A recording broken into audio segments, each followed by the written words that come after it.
The cool silver of the necklace felt like a branding iron against her thigh through the fabric of her hoodie pocket. In Mrs. Davison's eyes, Maya was already guilty, a thief frozen in the spotlight of her teacher's accusing glare. The very proof of her innocence was burning a hole in her pocket, feeling more like the damning evidence of a crime she didn't commit. Just 20 minutes ago, that same piece of jewelry had been a thing of beauty. Maya was at her desk in her 7th grade history class, and her best friend Chloe was leaning over from her adjacent seat, beaming. A delicate silver C dangled from her fingers. "My grandma gave it to me for my birthday," Chloe whispered, her voice full of pride. "It's real silver. Isn't it perfect?" "It's so pretty," Maya had replied, meaning it. She loved how it caught the light. Their friendship, solid since 3rd grade, felt just as valuable. Chloe, vibrant and outgoing. Maya, quiet and artistic. They were a perfect balance. The class erupted into the chaotic symphony of recess. Backpacks zipped, chairs scraped, and a tide of students flowed toward the door. Chloe, called to the office over the intercom, struggled with the tiny clasp at her neck. Frustrated, she just pulled the whole thing over her head. "Here, just," she mumbled, shoving it not into Maya's hand, but into the open, messy maw of her own backpack. "Don't let anything happen to it." And then she was gone, swallowed by the crowd. Maya stayed behind for a moment to finish a line of shading in her sketchbook. That's when she saw it, a flash of silver, slithering out from the chaos of Chloe's bag like a tiny serpent, falling to the scuffed linoleum with a soundless sigh. With a roll of her eyes and a fond smile for her friend's carelessness, Maya bent down, picked up the necklace, and instinctively slipped it into her front hoodie pocket. She'd give it back the second Chloe returned.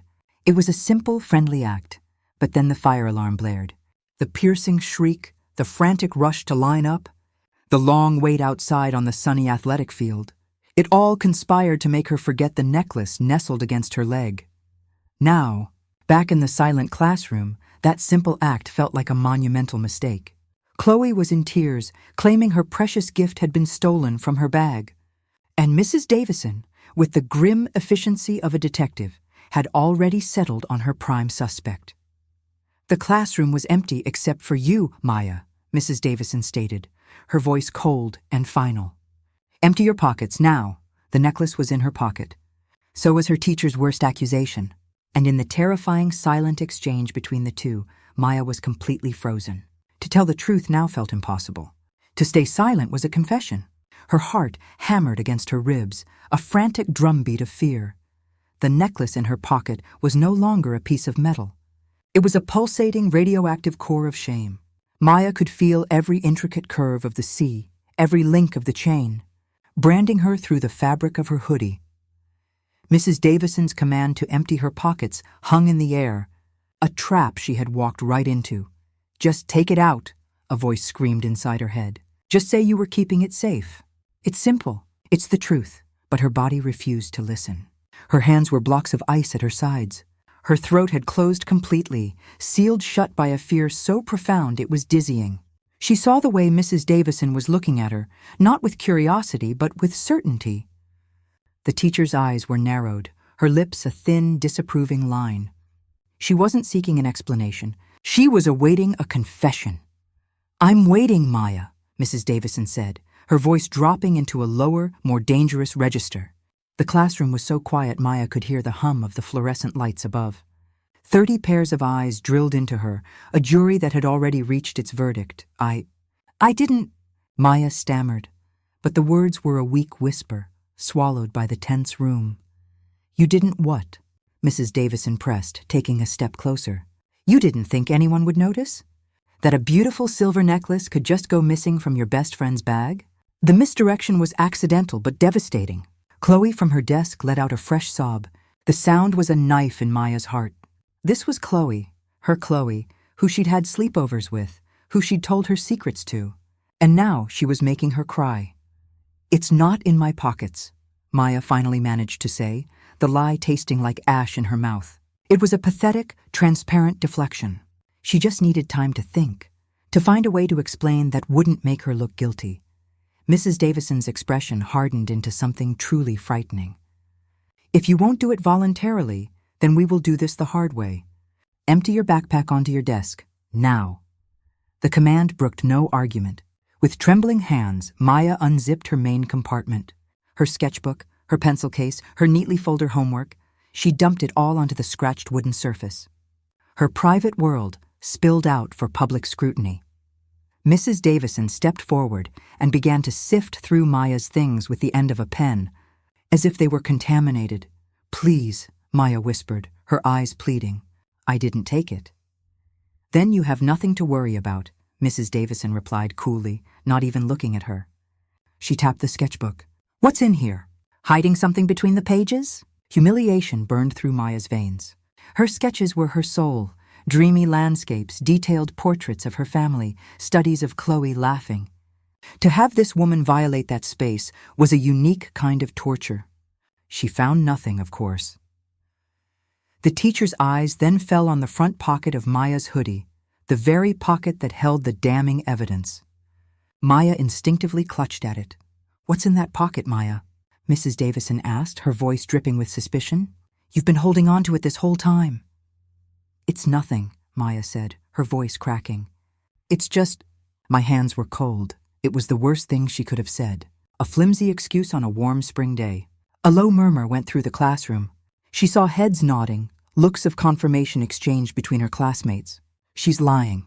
The truth, the simple, innocent truth, was now buried under a mountain of assumed guilt. She chanced to look at Chloe. She needed to see understanding in her friend's eyes, a flicker of their old connection. But Chloe's face was a mask of hurt and confusion. She wasn't looking at Maya like her best friend. She was looking at her like a stranger who had betrayed her. That look shattered something inside Maya. If Chloe didn't believe her, who would? This was why she couldn't speak. It wasn't just about the moment. It was about a lifetime of lessons learned from sideways glances, from store clerks who followed her, from news stories that flashed on the TV screen. It was the crushing weight of knowing that as a black girl, her actions would be interpreted through the darkest lens. A simple explanation would be seen as a crafted alibi. Helpfulness would be seen as cunning. Her truth would be twisted into a lie before it even left her mouth. The necklace in her pocket wasn't just a necklace anymore. It was every stereotype she had ever fought against, and she was holding it for safekeeping.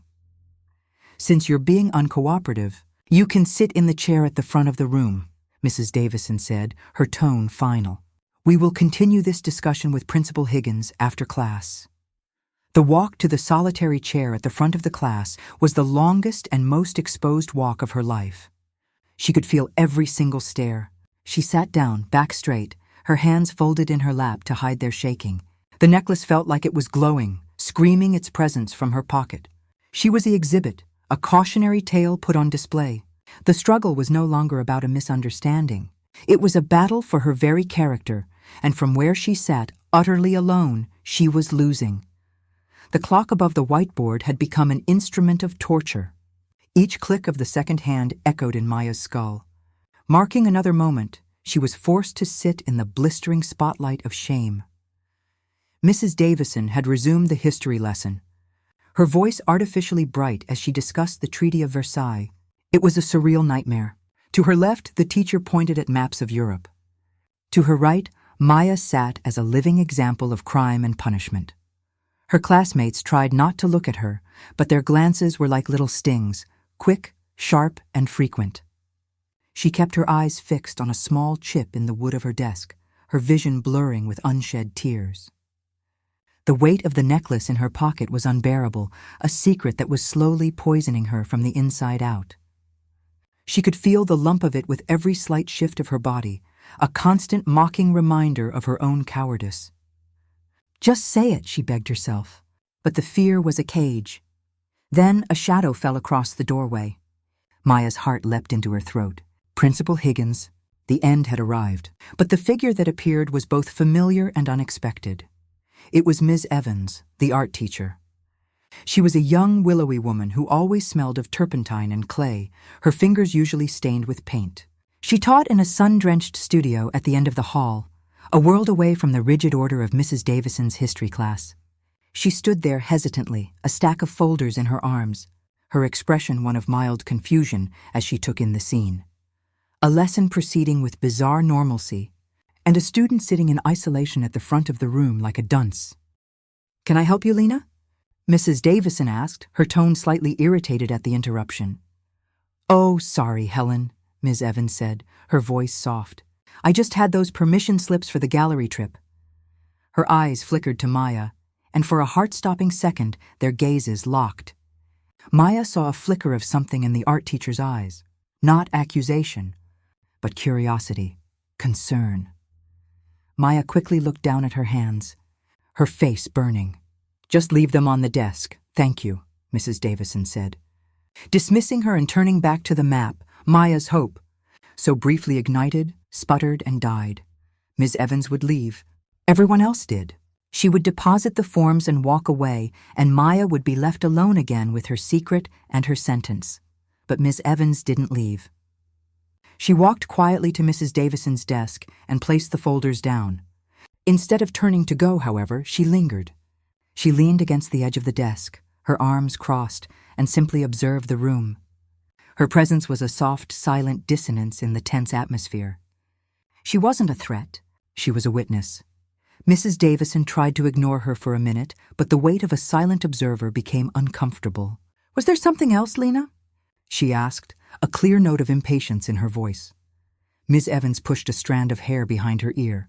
"I couldn't help but overhear some commotion earlier," she said, her tone light, almost conversational. "Is everything all right?"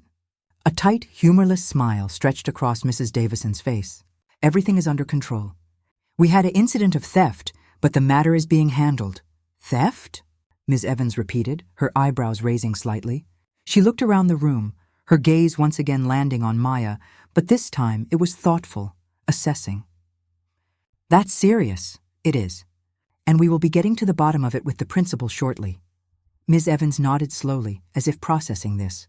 She looked at Chloe, whose face was still red and splotchy from crying. Then her eyes returned to Maya, who felt like she was being seen for the first time all hour. Ms. Evans wasn't looking at a stereotype. She was looking at a girl who was terrified. "A silver necklace, wasn't it?" Ms. Evans asked, her voice still calm. "With the initial?" "Yes," Mrs. Davison said, her arms crossing. "A birthday gift. Taken from a student's bag?" Ms. Evans made a small, non-committal sound. She paused, and the silence stretched, becoming heavy with unspoken questions. "Helen," she began, her voice dropping into a more confidential tone, though it was still audible in the quiet room. "I was in the hallway right before recess ended. I saw Chloe fumbling with that necklace at her desk. The clasp seemed to be giving her trouble." Maya's head snapped up. Her heart began to hammer against her ribs. Mrs. Davison frowned. "Well, that's hardly relevant. The point is, it was in her bag, and then it wasn't." "Is it possible," Ms. Evans continued, her words careful and precise, "that it could have fallen out? These delicate chains. They can slip out of an overstuffed backpack so easily. I've lost a few that way myself." She offered a small, sympathetic smile. "It might be worth taking another look around Chloe's desk before we escalate things. It wasn't an accusation. It wasn't a defense. It was simply the introduction of another possibility, a door to a different room that Mrs. Davison had refused to even acknowledge existed. It was a lifeline. Mrs. Davison's jaw tightened. She was being questioned in her own classroom, and she didn't like it. "The situation has been assessed. We don't need to look again." Ms. Evans's calm demeanor didn't falter. She finally pushed off from the desk and took a few steps toward the front of the room. She didn't look at Mrs. Davison anymore.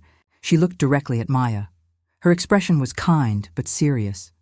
It was a look that said, "I see you. I see your fear. Now what is the truth?" "Maya," Ms. Evans said, her voice gentle but clear. "Is there something you'd like to say? Sometimes when we're scared, we freeze up. We all do, but your voice matters. This is your chance to use it." It was the permission Maya didn't know she needed. It wasn't a command or an accusation. It was an offer.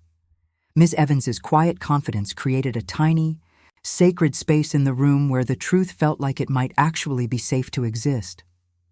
Maya's eyes darted to Mrs. Davison's stony face, to Chloe's confused one, and finally back to Ms. Evans's steady waiting gaze. The art teacher gave a small, almost imperceptible nod. A single tear finally broke free and traced a hot path down Maya's cheek. She took a shaky, ragged breath, the first deep one she'd taken in an hour. Her hand, trembling violently, moved from her lap. Every eye in the room followed it as she slowly reached into the front pocket of her hoodie. The silence was absolute, heavier than any that had come before. Her fingers closed around the cool, familiar metal. She pulled it out. The delicate silver C dangled from its chain, spinning slowly, catching the fluorescent light for everyone to see. A collective gasp rippled through the classroom. Chloe's hands flew to her mouth. Mrs. Davison's eyes widened in shock. "I found it," Maya whispered, her voice hoarse but finally clear. "It fell on the floor when Chloe left. I picked it up to keep it safe for her. I was going to give it back. I swear." She held it out, a silent offering of the truth she had carried all along.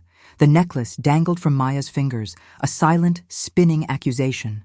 It was no longer a secret. The truth was out, hanging in the air between her and everyone else in the room. For a long moment, nobody moved. Nobody spoke. The only sound was the faint, metallic tink of the silver C brushing against itself. Mrs. Davison's face underwent a slow, terrible transformation. The rigid certainty drained away, leaving behind a pale, flustered confusion. Her mouth opened, then closed, like a fish gasping for air. She had been so publicly, so utterly wrong. The narrative she had built with such confident authority lay in ruins at her feet, and she had no idea how to proceed. Well, she stammered, her eyes darting from the necklace to Maya's face, then to Ms. Evans's calm expression. You should have spoken up immediately, Maya. This whole misunderstanding could have been avoided. It wasn't an apology. It was a deflection, a feeble attempt to place the blame for the last hour of trauma back onto Maya's shoulders. You should have spoken up. The words should have stung, but to Maya they felt hollow. The power they'd held over her was gone. She had spoken up, finally. "I think," Ms. Evans said, her voice cutting through the teacher's discomfort with gentle firmness, "that the important thing is that Chloe has her necklace back, safe and sound, and that everyone now understands what truly happened." She didn't look at Mrs. Davison. She kept her eyes on Maya, giving her a small, reassuring smile.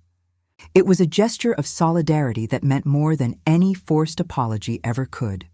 Mrs. Davison, desperate to regain control of her classroom, cleared her throat. "Yes. Well, Maya, you may return to your seat." The dismissal was abrupt, devoid of grace. The walk back to her desk was different from the walk to the front of the room. The eyes following her were no longer accusing, but wide with shock and a dawning sense of collective guilt. She didn't look at any of them. She kept her gaze forward, her head high for the first time that hour. She placed the necklace gently on Chloe's desk as she passed. Chloe stared at it, then up at Maya, her expression a tangled knot of relief, confusion, and shame. You had it the whole time?" she whispered, her voice thick. Maya just nodded, unable to trust her voice. She slid into her seat, her body feeling both heavy and weightless. The rest of the history lesson was a blur of muffled sounds and meaningless words. She was back in her place, but she didn't belong here anymore. The trust that had glued her to this classroom, to her best friend, had been shattered. When the bell finally rang, it was a jarring, merciful release. Students scrambled to gather their things, eager to escape the uncomfortable atmosphere. Chloe hovered by her desk, the necklace clutched tightly in her hand. "Maya, She started, but the words wouldn't come. What could she say? "I'm sorry I didn't believe you? I'm sorry the teacher thought you were a thief?" The chasm between them was too wide, too fresh, to be crossed with a simple apology. "It's okay," Maya said, the words automatic and empty. She shouldered her backpack and walked out into the hallway, leaving Chloe standing there, alone with her guilt. She didn't get far. Ms. Evans was waiting for her just outside the door, leaning against the cool cinder-block wall of the bustling hallway. "How are you holding up?" she asked. Her question wasn't the polite, casual kind adults usually asked. It was genuine. Maya shrugged, her eyes suddenly burning again. "I don't know," Ms. Evans nodded. "That was a very brave thing you did in there." "I wasn't brave," Maya whispered, looking at her shoes. "I was scared. I should have said something right away." "Maya, look at me," Ms. Evans said softly. When Maya looked up, The art teacher's expression was earnest. Courage isn't the absence of fear. It's what happens despite the fear. You were carrying a tremendous weight in your pocket today, not just a necklace. The weight of knowing how people might see you. That is a burden no child should have to carry. You found your voice when it mattered most. That is bravery. Her words were a balm, washing away the residual sting of Mrs. Davison's blame. She wasn't a problem. She was a person who had faced an impossible choice. Why did you say something? Maya asked. Miss Evans looked down the hall, her gaze thoughtful. Because I've seen that look before. The look of someone who has a truth inside them that's too heavy to hold, but too terrifying to let out. Sometimes people just need a quiet reminder that they're not alone, that someone sees them. She gave Maya's shoulder a gentle squeeze. Your voice matters, Maya. Never let anyone make you feel like it doesn't. Now, go on home. The walk home was a blur of green lawns and bright sunshine that felt incongruous with the storm inside her. When she pushed open her front door, the smell of home, of lemon polish and simmering spices, wrapped around her like a blanket. Her mother was in the living room, and just like before, she knew instantly. Baby, what's wrong? This time, Maya didn't cry. She was too drained for sobs. She walked over to the couch, sat down, and told the whole story in a flat, exhausted monotone. She told her about the necklace, the accusation, the public shaming, the terrifying silence. And then she told her about Miss Evans, the teacher who had stood in the doorway, the teacher who had seen her. Her mother listened, her face a storm of anger and heartbreak. When Maya finished, she pulled her into a fierce, tight hug. Oh, my girl. My brave, brave girl. I wasn't brave, Mom, Maya mumbled into her shoulder, repeating her words from the hall. I was so scared. I know, her mother whispered, rocking her gently. And that's what makes it brave. You faced the thing that terrified you most, being misunderstood and judged, and you told your truth anyway. She pulled back, cupping Maya's face in her hands. And that teacher, she was your reminder. In this world, you gotta look out for your reminders, baby. And you gotta promise me that one day you'll be that reminder for someone else. Maya thought about the weight of the necklace in her pocket. She thought about the crushing weight of the silence. And then she thought about the profound, life-altering weight of being truly seen. The lesson wasn't about winning or losing. It was about the quiet courage it takes to speak a simple truth, and the even greater courage it takes to stand witness, to be the one who looks into a room filled with assumption and says, softly but firmly, wait, I see something else.